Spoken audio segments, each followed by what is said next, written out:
The Convergence had ruled the galaxy for 3,000 years without challenge.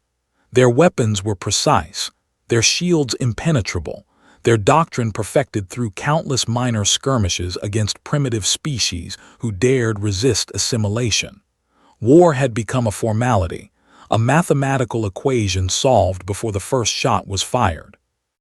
Captain Aliana Vex of the hegemony cruiser Eternal Judgment had never lost a battle.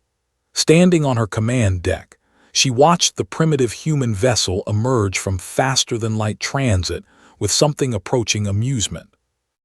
"Analysis," she commanded, her 6 fingers dancing across the holographic interface. "Designation, UHNS Remembrance," her tactical officer reported. "Classification uncertain. Mass suggests a colony transport, but energy signatures are inconsistent." Aliana's secondary eyes narrowed.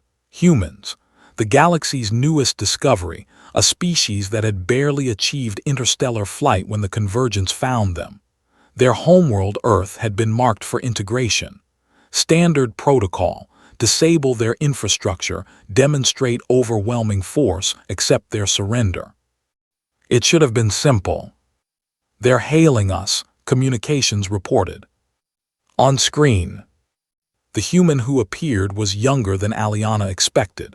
Dark hair, unremarkable features by galactic standards, wearing a plain gray uniform. The translation matrix identified him as James Torres, commander.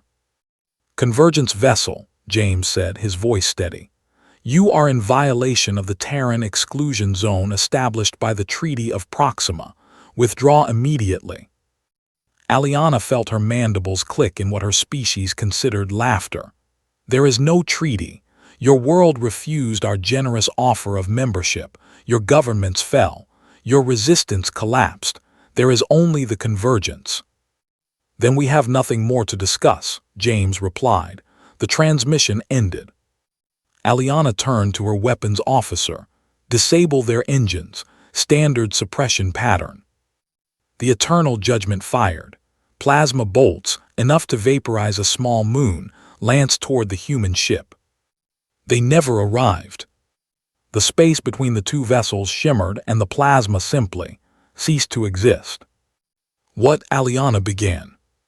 "They've activated some kind of field," her science officer stammered. "It's not a shield. It's collapsing the quantum waveforms of our weapons before they can manifest kinetic energy." "Impossible. That would require real-time manipulation of probability fields at the subatomic level," the science officer finished. "Yes, Captain, I know."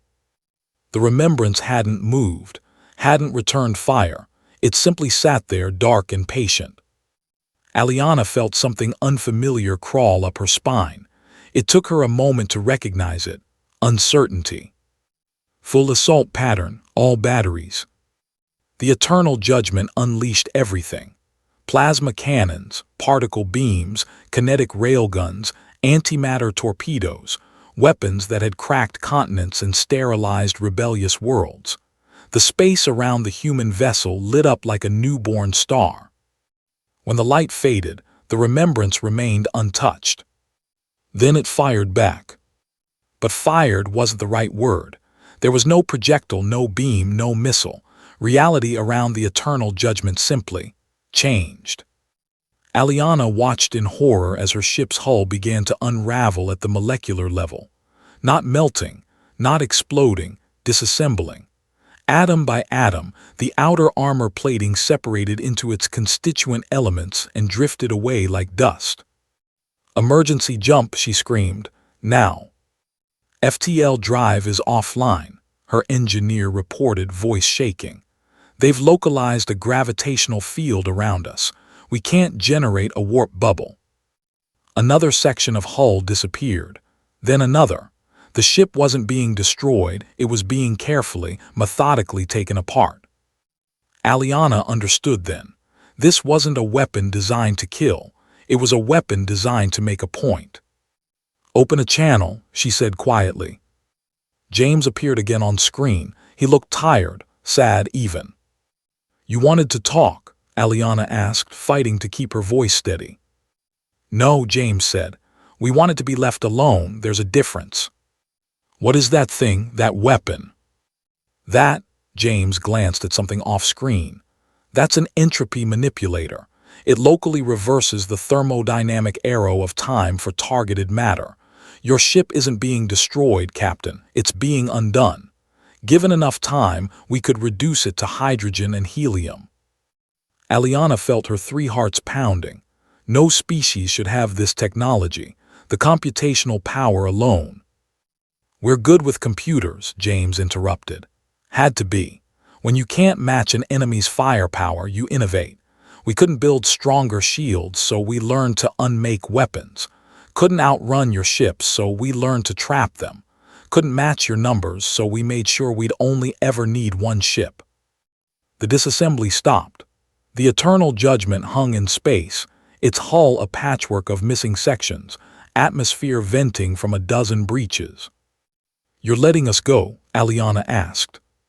We're letting you carry a message, James corrected.